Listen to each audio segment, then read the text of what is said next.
What's going on, Badger Nation? It is Mike here, and I'm really excited to have my friend on the show today. Coran, how are you doing? I'm good, Mike. Thanks for having me. Coran, thanks for coming down to South Austin over here. You just told me, actually, I just told you, it's like, man, I'm looking for people to split the office with.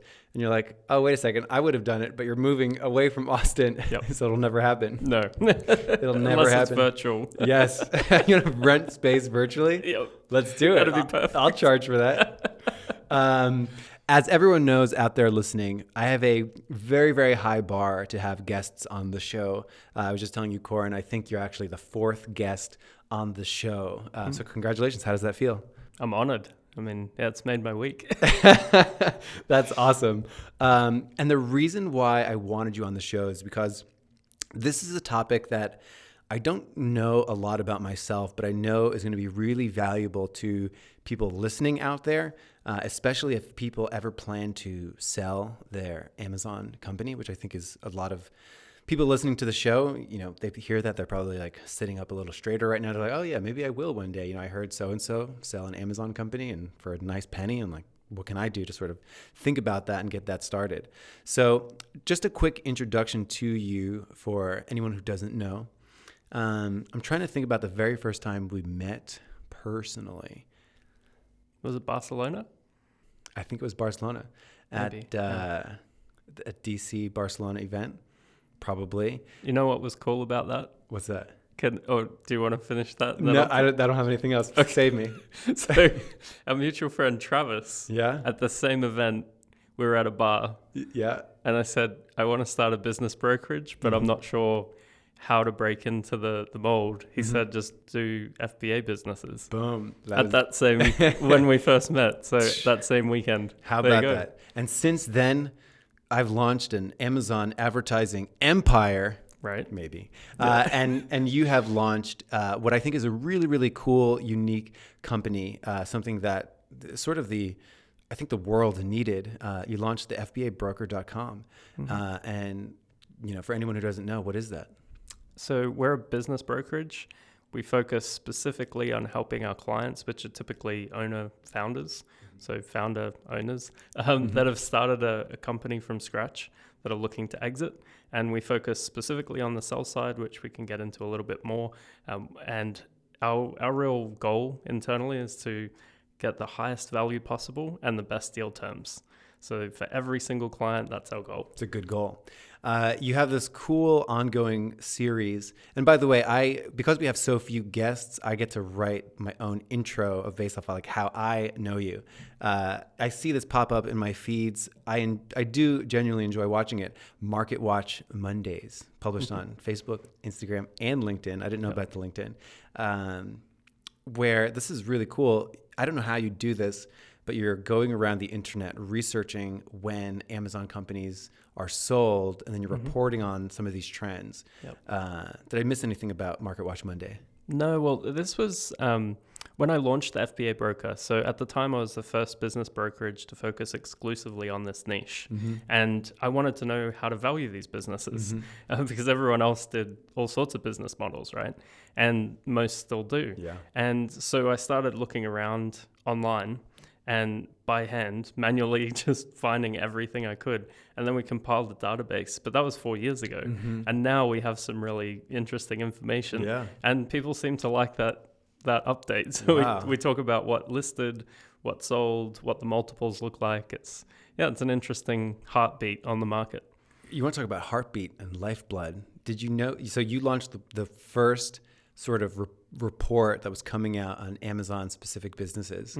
Did you know that you're currently on right now this show, the world's first Amazon advertising dedicated podcast, where every episode's about Amazon advertising? I did. You did know that? I did. All right, never mind. Moving on. So really the reason I did ask you to be on the show was to really just hone in. Advertising is often such a gigantic, not only expense on a P&L, it's also a huge mental load for a lot of companies. They're constantly thinking about how much I'm spending, what should I be doing with that? And we here on the show always talk about different strategies that people should be deploying when it comes to optimizing their ad campaigns and getting them where they want And I think that's very interesting because where they want may only be informed based off what they currently know. So when we get into, hey, maybe one day you're creating a sellable asset, maybe you will want to be selling this, we're going to tap into how that should be influencing and how they think about Amazon advertising. Because there's a slew of Amazon advertising strategies. Burning them so you get no profit and you're only fueling organic. You hear stories about people chopping their ad spend in half or by 80%, and then maybe something disastrous happens, maybe nothing happens, maybe they just juiced their profit a whole bunch. So there's so many different modes and ways of thinking about Amazon advertising that were never present with thinking about Google ad spend or Facebook ad spend. So I wanted to touch into some of that here. But really the first question I wanted to ask was, let's say there's a listener out there who's, optimizing their campaigns, moving their business forward. At what point should they think about selling their Amazon company? Yeah, that's probably the best place to start. So I'll go through maybe some examples of clients when they've found the right time to sell for them is. And hopefully that'll help the listener understand when the right time for them could be. So a couple of milestones I'd say we often see as a catalyst for someone wanting to sell. The first is time. So maybe they've been at the business a little bit, they've got it to a good spot. Maybe they've been at it 2, 3, 4 years, and it's just the right time. That's one thing. So time-based. Time as in their personal career trajectory. They've just been doing it enough. Correct. Yeah. So that's one reason that we often see. The other is they're running out of cash. So companies specifically that are growing super fast and they're needing to fuel that growth. Like they're growing 200, 500% year over year. They've got a really good niche going and they need to bring in more capital.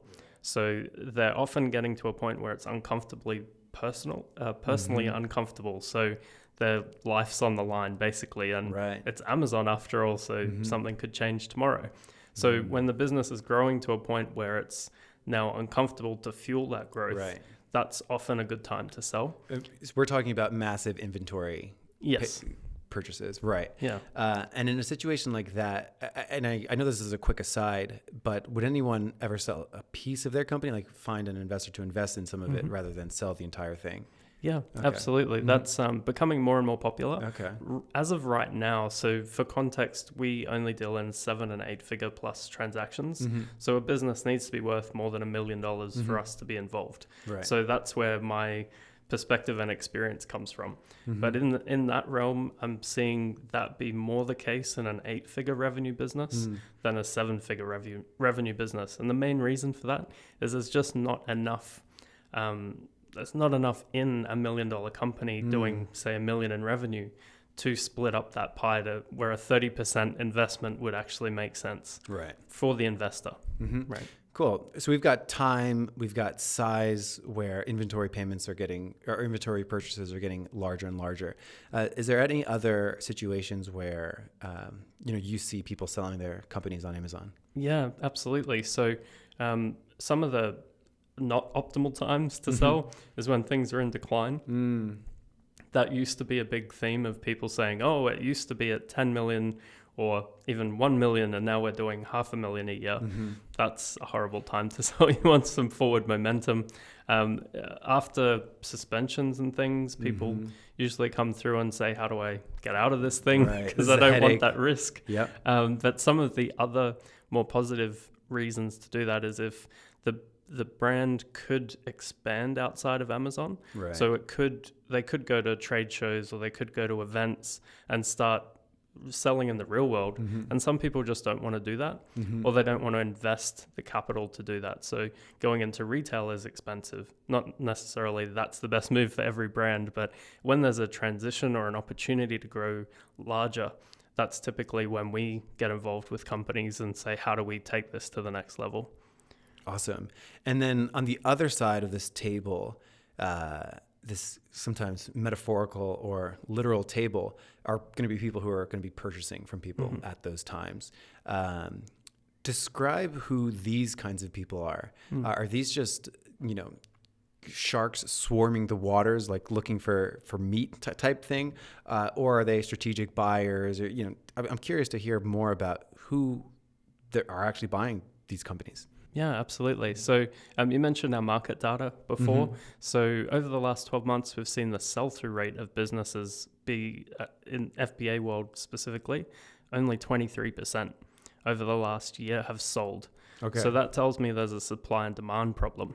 Or you're saying that of the companies that are listed, only 23% actually ends up getting purchased? Correct. Wow. Correct. Mm-hmm. Yeah. So we're seeing an oversupply of businesses wanting to sell and an undersupply of buyers. Right. And there's a couple of reasons why this is happening, but that leads into the first buyer type, which is there's a number of buyers out there that just want to buy as many Amazon businesses as they can.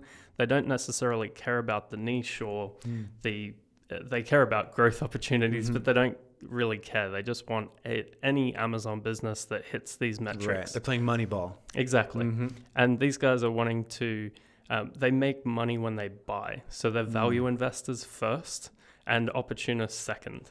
So if you're in a spot where you just want to sell your company and your company fits in the tiny box that one of these guys is looking for, they'll probably pay you an okay multiple, and you'll be out of the business. You maybe could have sold it for more, but that's Right. these guys are keeping the market fairly flat or pushing multiples down.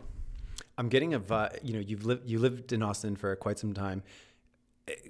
I have this thought as you say this. Are these the kind of buyers that are like, I'll buy your home in cash now kind of thing? Like, Yep. you might not get the best valuation, but it's going to be like quick because you fit into this particular box. Yeah, absolutely. The real estate analogy is actually pretty perfect.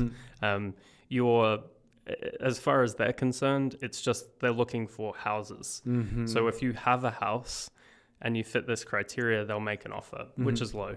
So that's one type of buyer, and they're very aggressive and they're active. So they're doing a lot of deals, they're putting in a lot of money, they're building momentum. What kind of criteria? It changes from group to group. There's quite a few of these groups doing this. A lot of them are looking for profitability first. So good margins, 30+% net margin. They want growth. They want longevity of the SKUs as well. So not a business where you're needing to keep fidget spinners. Yeah. or hyper competitive stuff that you need to just find the next trend or the next product line. Because sometimes you look at a business as a whole, the revenue's up, the profit's healthy, it's growing year over year. But if you look at it at a SKU level, the product life cycle is only really 6 months or 3 months or 9 months. So if you're constantly needing to launch new products, that's not as attractive to an investor. Right. That's very interesting. So we have this sort of value buyers, the people that are playing Moneyball type thing. Any other kind of maybe more personal, maybe they are concerned with the actual product and the industry, and they're looking to, they already have a placement in the industry and they want to expand that reach. Yeah, absolutely. So there's a couple different types. So the first type is the most common, around the 7-figure range. So at the low end of what we do, they're private investors. So maybe they've got a corporate job, or maybe they've just left a corporate job, just sold a business, and they're wanting to do something maybe part-time or have the freedom to travel. Right. So these guys do actually care about the niche, but they're new to Amazon, new to selling products even in some cases. And they're looking at this as, what can I buy that I'd care about and want to grow? So they're a very active bunch of buyers. And then you touched on kind of strategic buyers. Most of the buyers that we try to attract when we go to market is somewhat strategic or financial. So financial means they're just looking at the numbers. A strategic acquirer could be someone who's already in the niche, like you mentioned. So you're in the sports and outdoor category and you're an add-on for them so they could expand. Most of that's driven by the database, mind you. So the customer base, what else do they want to buy before, during, and after our products? They might acquire you for that reason. There's two versions of strategic buyers. One is a company that just operates as a company and is starting to acquire. Maybe they've acquired before. The other version that you'll see more frequently, and I'll tell you why this matters, is they're owned by a private equity group. Okay. So if they're owned by a private equity group, it means that they're probably going to value the business potentially a little bit less than a pure strategic, but they have a dedicated team to close the deal. And why that matters is you don't want to be talking to someone for years to get your business sold. If you want to sell and they want to buy, let's do this thing. Right. So if they have a professional team that's actually actively buying businesses or investing in companies, that's who we most likely will talk to. And these guys, we like doing deals with them because they act quick. Awesome. So, Coran, I feel like I have a good lay of the land in terms of when and why people would want to sell their Amazon company, and when and who are these people who are purchasing them. This is an Amazon advertising show. So I want to get to how advertising plays a role in the business valuation in terms of all these different strategies that are out there for Amazon advertising. Do these play a role in company valuation? Do buyers care about any of these different types of strategies? Potentially even getting into, is there a particular commonality of companies that sell for great valuations and they've done X with their ad campaigns? So I'd love to, maybe think about, because the first kind of seller you mentioned was someone that's just been doing it a long time. And so like that concept of timing, how does timing play a role, or does it play a role with how people think about their ad campaigns and how that influences their company valuation and how acquirers care about that? Yeah, that's a great question. So yes, advertising plays a big piece in the puzzle. The right strategy to focus on at which time is really at the point of growth in your company you're at. So if you're actively, aggressively growing the business, you're probably not wanting to sell at that point because you won't capture the full upside because you're still in heavy growth mode. So then you probably wouldn't look at this. But if you're moving towards an exit, say in 6 to 36 months, let's say, you would probably want to start optimizing.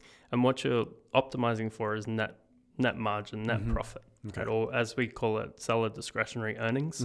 So essentially your profit before you pay yourself, before you pay taxes. It's also referred to as EBITDA in the industry. So one of those metrics is what you're really looking at. So advertising plays a piece in that role, but you really need to zoom out and look at your top line and net profit first to dictate, or you can actually use advertising to help tweak those things. Right. So do you need more top line growth?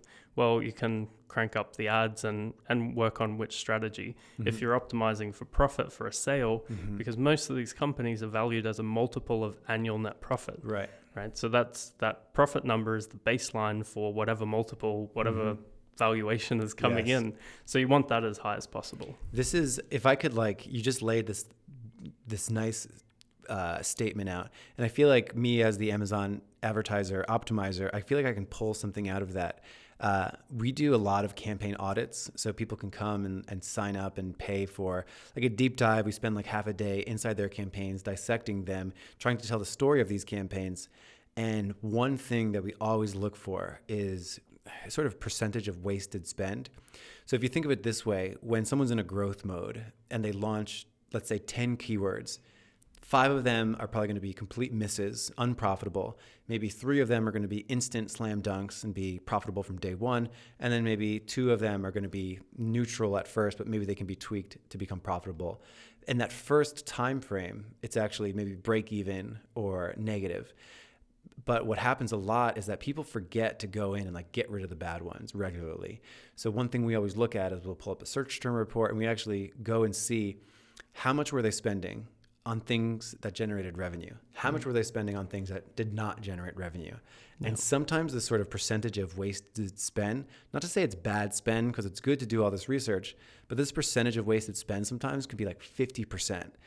So I'll see people spending $15,000 a month, and something like maybe 6 or 7 or 8,000 is on this sort of wasted spend. And that if someone's trying to sell in the next 6 to 36 months, looking at their ad campaigns and sort of asking themselves, how much research do I want to do? Maybe I need to scale back some of my research and sort of 80-20 my ad campaigns. So I'm only spending on the things that I know generate revenue. And, when you do that, your ACOS goes way down, your overall ad profitability goes way up.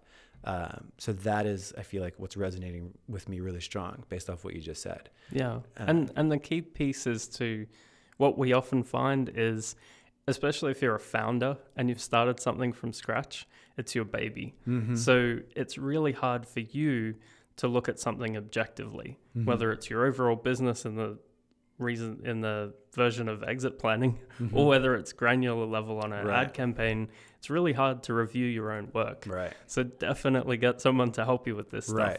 Right. Because for you guys, that's going to be easy to find because you do it all the time. Right. But that will have a massive impact when you go to sell. Right. Because it's you're reducing waste, basically. You're increasing your owner's discretionary earnings. Yes. So that's really interesting. And I feel like, as the Amazon optimizer, I do feel like it is worth saying, like, there are times where, maybe your wasted spend shouldn't be 50% of your total budget, but sort of your discovery spend. You're spending money on things that could end up converting, and you're testing new things, you're testing new keywords, you're testing new ad types. I think what's interesting to think about after this conversation with you is really asking yourself, what phase of the business am I in? Am I going to be 6 to 36 months away from selling? If so, maybe I'd be very cautious about my exploratory discovery-based spending. So that, I think, is a really cool Amazon advertising strategy that ties directly into. Yeah. Well, actually, the further out you are from selling, the easier it is to have a bigger impact. So I was exit planning with a client out of the UK. They've got a 5-year horizon that they're planning for the exit. So the smallest tweaks we make now can have massive results in 5 years' time. And also, we gave them a list of things they could do, but then gave them the 80-20 of here's the top 3 things to focus on. And it's up to you what you do. But either one of these 3 things or all 3 will have a dramatic impact down the line. Yeah. And that's why they need, everyone should get that's why they help need with us, this. Coran. Yes, that's why you are needed. That's right. You might not know it, but you're needed. You too, Coran. I think that's really, like, sometimes I use the analogy of like somebody like in a sailboat leaving like Portugal, like aiming to get to like Christopher Columbus. Like, if you're a degree off now, you're going to end up in like a completely different destination. So I think that's really interesting. So that timing component, relating it right back to ads, I think is really interesting. Advertising, I could imagine, like in general, I see ad expenses. If I just had a guess, if someone tells me, oh, I do $100,000 a month on Amazon, my bet is that they're spending around 10% of that on ads. Is that something that when it shows up on a P&L, are acquirers looking at that and do their eyes widen if that number goes over 10%, or, how do they think of that big chunk, that ad expense on Amazon on their P&L? Well, it's essentially viewed as an investment, and anything you put money towards or reinvest in your company, that's why it's called reinvestment, should be held to a measurement of ROI. So the reason why 10% is about average, because that seems about a comfortable level of revenue. Yeah. But in one business, 10% would be fine. Another business, it would be horrible. So I don't think benchmarking's good. What you do want to look at is the percentage of revenue. So always be tying that back to percentage of overall revenue, not ACOS, overall revenue. Yeah. Because you can kind of get hung up on ACOS, right? Because it's right there in front of you. Yes. And forget the bigger picture. Right. I was, ACOS, I feel people are waking up to the diminishing value of ACOS. Like, yes, it's a ratio of how, your ad efficiency is, but there's so many other ratios that are not listed when you look at Campaign Manager in Amazon. For a particular product, how much you earned via paid versus organic. You often need to use third-party tools in order to analyze this data. And it's not in the ad campaign manager in Amazon. So it could be misleading when you're optimizing your ad campaigns, only looking at ACOS. There's also like hidden ratios of how many orders do you get as a ratio of your total reviews, or reviews as a ratio of your orders. And I feel like if that number was also in your ad campaigns, like that'd be pretty interesting. How many of these ad buyers ended up getting reviews. And then it'd be cool. Another hidden ratio is like reviews to conversion rate. And like if those were noted in the campaign manager, like people would be optimizing their ad campaigns very differently and with more confidence. So it's quite interesting. And I think we're sort of waking up to the diminishing value of ACOS. So the thing that I just want to confirm, acquirers are less concerned with ACOS and more concerned with percentage of total revenue and profit. Yeah. So ACOS does come into it. It's a piece of the puzzle. It's not the only thing. The first thing they will see is percentage of revenue. Right. ACOS is not listed on a P&L. Exactly. So yeah, that will become important later. But if you're looking at the business, you really want to start looking at your business like an investor. And the first thing they do is look at the overall numbers and what are those ratios. Is there any situation where ACOS does come into play? I just had this spiel about the diminishing value of ACOS, but are there going to be times where an acquirer is looking at an Amazon account, the ACOS is stuck at 70%, 90%, to 120%, and the acquirer just looks at that and like, what the heck is going on here? Like, is this just an incredibly difficult industry? Like, is this a yellow flag? Does that pop up? Oh, it raises questions for sure. We've had the flip side of that too. We had an amazingly optimized business on the ad spend once, and it went under offer really quick within a week or two. Are we talking like done. An ACOS under 20, ACOS under 10? Under 20. I don't remember the exact. It was under 20. It was between 15 and 20. So pretty optimized, right? And what actually happened after the business went under offer and sold, we had other buyers reaching out, and this was part of the packet that other buyers got. They'd reach out and they'd say, yeah, we want to set up a call or whatever. They were too late. And overwhelmingly, I think we had this 3 or 4 times from different groups. They said, oh, that's a shame. Let us know if anything happens. But also, can you tell us how are they managing their ads? Oh, really? And when they found out it was an agency, 3 of the 4 wanted to know who that agency was.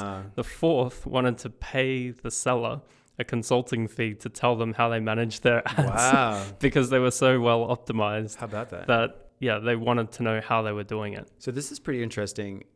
And, I feel like I'm expanding my brain as you're talking. So I just had that spiel about diminishing value of ACOS when you're optimizing your campaigns.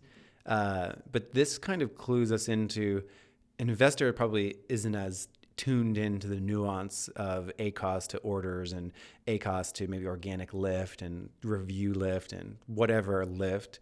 But they are concerned, they understand return on ad spend and profitability quite well. So if they go in there and they see a really low ACOS, could that actually be like a business value multiplier? Like, oh, they're getting more interested than they would have otherwise. So let's say somebody has profitability of $10,000 a month at a 40% ACOS. Somebody else has profitability $10,000 a month at a 10% ACOS. Would that 10% ACOS make the company actually more valuable, like more interesting?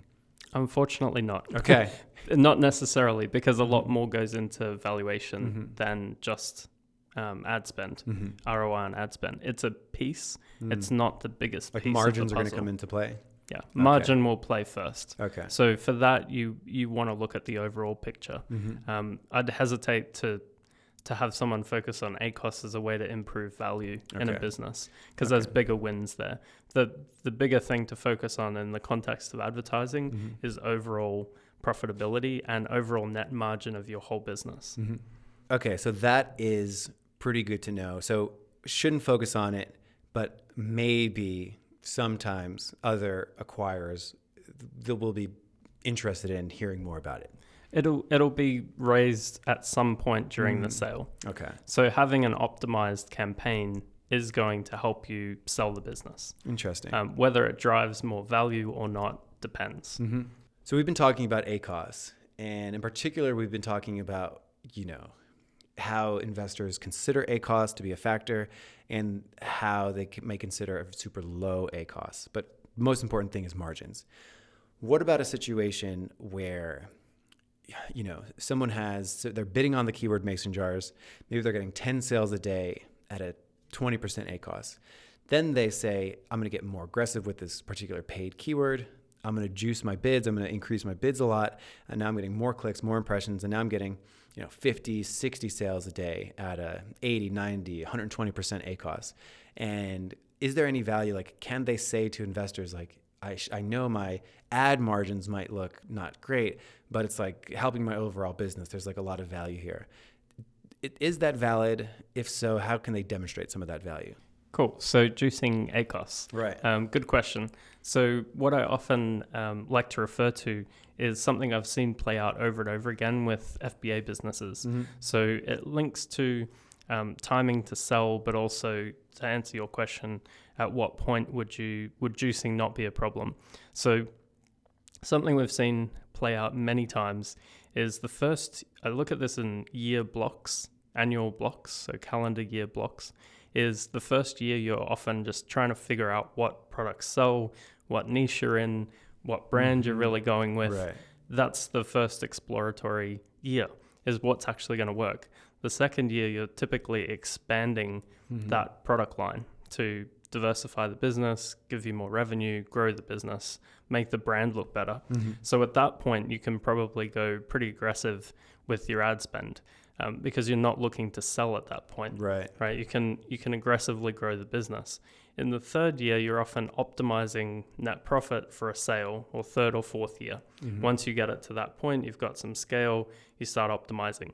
So if you're starting to optimize, what you really want to look at is the high level numbers. But what you're talking about here is a specific tactic. It's probably worth trying and seeing if the overall numbers are better with one strategy or another. Right. And if it does mean that you've got campaigns with 120% ACOS, if the overall picture supports that strategy, then it's fine. But you need to be able to prove it. Right. And if you can't prove it, it's a theory and it doesn't actually work. So when people are in that mode, what are the numbers they should be paying attention to on their P&L or just their overall Amazon business? Yeah, so you definitely want to be paying attention to your numbers as often as possible. Right.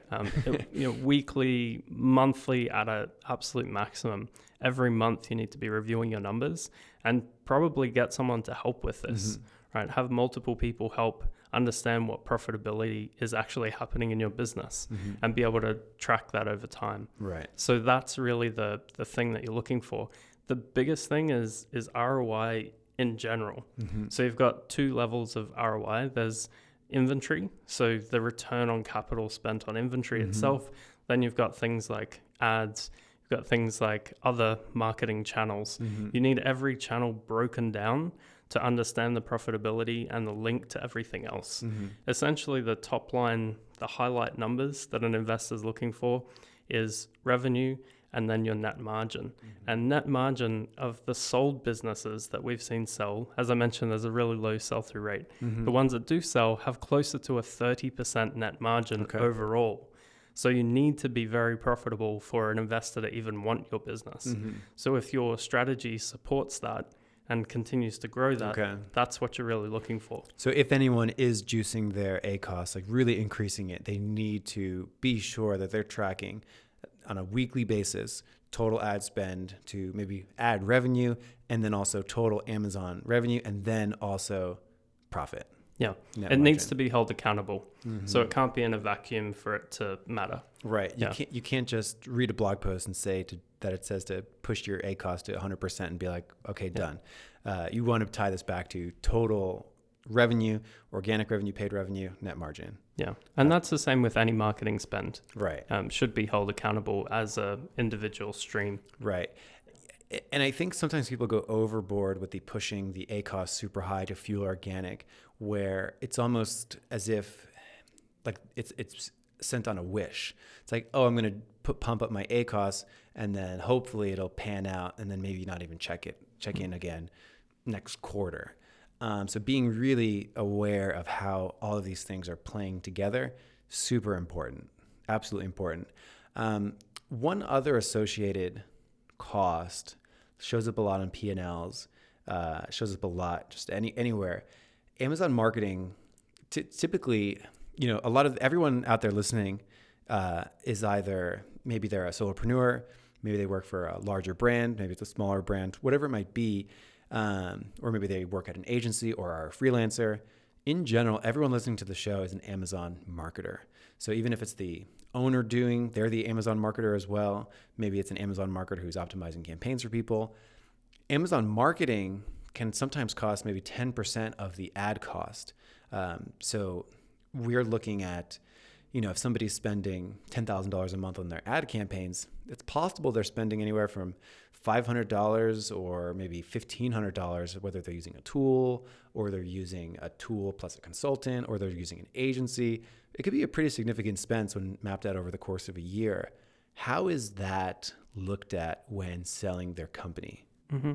Well, yeah, exactly the same. It's an investment and it needs to be held accountable. So if you're the agency, let's say, figure out ways to support what you're doing and be able to help the business owner see the overall picture, especially when it comes close to selling, because every piece will need to be held accountable, not only for the business itself to be sold, but after the sale.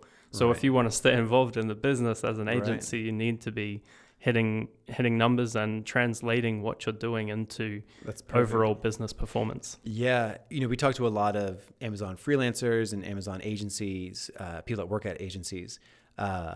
It's always important to know your client's goals. So, if a client's goal, like in the onboarding checklist, they should be asking their customers, do you plan to sell your company in the next 6 to 36 months? Because, I've been in situations before where, early in my career, I wasn't asking those questions. And then I'd get a surprise email from a client like, hey, I'm trying to jack up my profitability, so I'm going to get rid of you. That was pretty interesting. They were trying to do it like hire someone, get their ads better, and then like fire them just to like increase their profitability. But then at the same time, I would imagine an acquirer is going to ask, wait, so who's managing your ads? Are you doing it, owner of the company? Like this might lower the valuation, I would imagine, if like the owner's the accountant and the bookkeeper and the Amazon marketer and the Amazon organic person and the product photography. If they're doing all of these roles, does that somehow lower valuation? It can do, yeah. Okay. So just one point I wanted to loop back to out of what you just said. I like to ask several questions at once. Yeah, me too.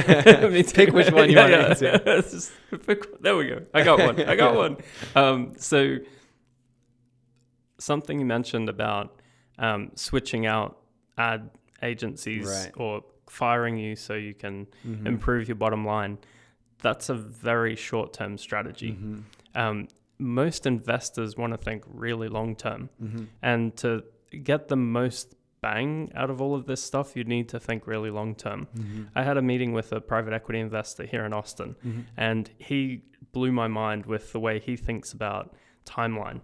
So a traditional private equity investor, this will become relevant in a second, they have a 3 to 5 or 3 to 7 year window where their investors give them money or pledge money. They invest that money and they need to return it within a certain period of time.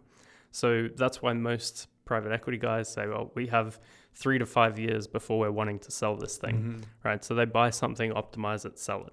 Now, that's a pretty short window in a business life cycle. But here's something that this guy added to that equation was he said, when I'm looking for an industry, so a new industry to start investing in, I look at least a 10-year timeline, and I look at the trend of the overall industry. So for an Amazon seller, that could be the category. What's happening in your category? What are the risks? What are the opportunities? What's driving that trend? Is it fidget spinners or is it a legitimate lifestyle choice like, say, veganism? Some would say that's a long-term growth trend, right? It's a lifestyle choice. So it's very different to fidget spinners. Often a short-term diet choice, though. Exactly. for most people, yeah, exactly. But you could say so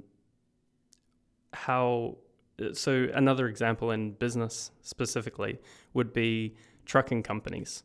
I've actually seen this recently. There's a lot of trucking companies in the US for sale right now. Right. But what's happening in the trucking industry, almost everyone knows autonomous vehicles are going to become the thing. So if you have old trucks that need a driver, unless retrofitting a truck is really cheap, you're probably going into a downtrending industry. Right. And why this matters is so this private equity investor was saying, I need a horizon where there's going to be growth for me to sell the business. But beyond that, who's going to buy it? They're going to be looking at the same thing. Right. And they're actually going to look at the next acquirer too. So if he sells, Smart. if this business sells to 3 private equity investors in a row, you need to have a window of at least 15 to 20 years thinking about this space so that it maintains enough value for the next person to come in and buy it. Right. So any real investor is going to see, oh, you had an advertising, or you had an Amazon SEO person that was helping you, and then you got rid of them. It's like, what's your real profit? Like they know that they're going to have to hire that person back eventually. Yeah. And how sustainable is it now? Because Amazon changes so fast. Some are saying that it's going to become like Google AdWords. I used to work at a international travel agency in digital marketing years ago, and our small piece of the company was $100,000 a month in Google AdWords, predominantly. So ad spend. We had a data scientist on the team crunching numbers all day, every day. And he didn't even run the campaigns. Yeah. We had 2 agencies running the campaigns. He was running the numbers. So you could argue that at some point, Amazon is going to become that granular. It's on its way. Yeah. So over time, whether it's a year or 5, 10 years time, this is going to happen. So that's a really short-term way to think about how to maximize value.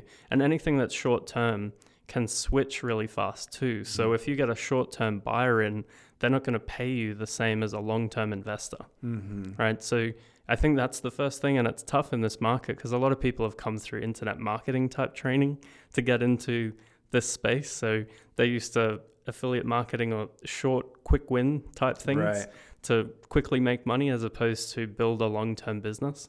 And that's what the short version is. That's what makes it a business more valuable, is longevity, because you want the next person to be able to keep making money. Right. That's really interesting.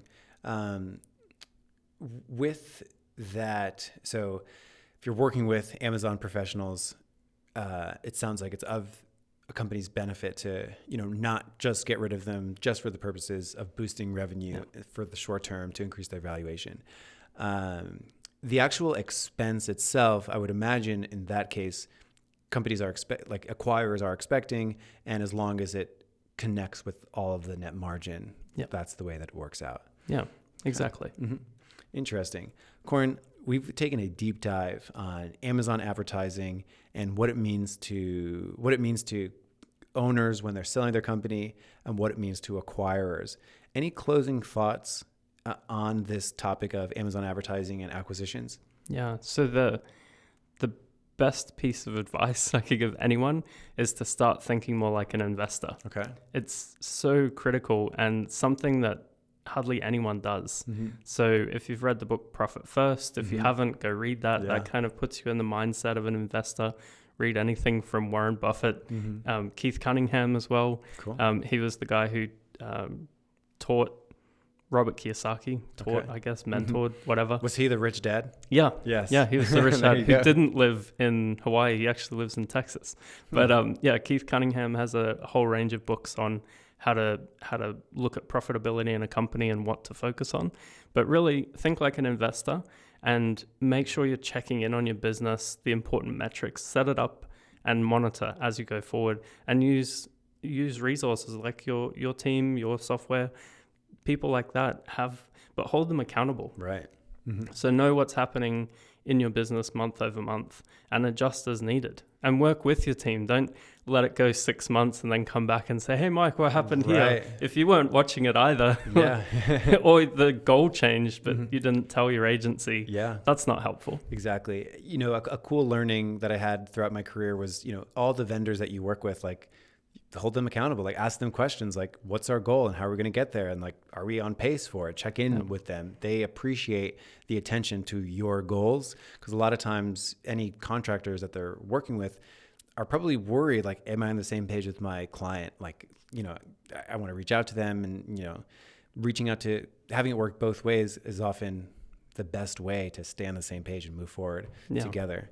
And it makes it easier if it's a shorter time frame. Right. Because if you leave it 6 months, 12 months, it's just going to build up and become awkward. But if you're checking in and you have a game plan, you're working it together with everyone on the team. It's, well, what are the results? Can we make it better? If we can't, well, let's find another option. That's right. But that's the thing as a business owner you need to focus on. That's right. So Coran, thanks so much for coming on the show. The FBABroker.com is where people can find you. Market Watch Monday. I also like Market Watch Monday because you are often in a new location every so many Mondays, which is always fun to see you pop in. So thank you for being on the show. And thanks so much, everyone, for listening. We'll see you next week. Thanks, Mike.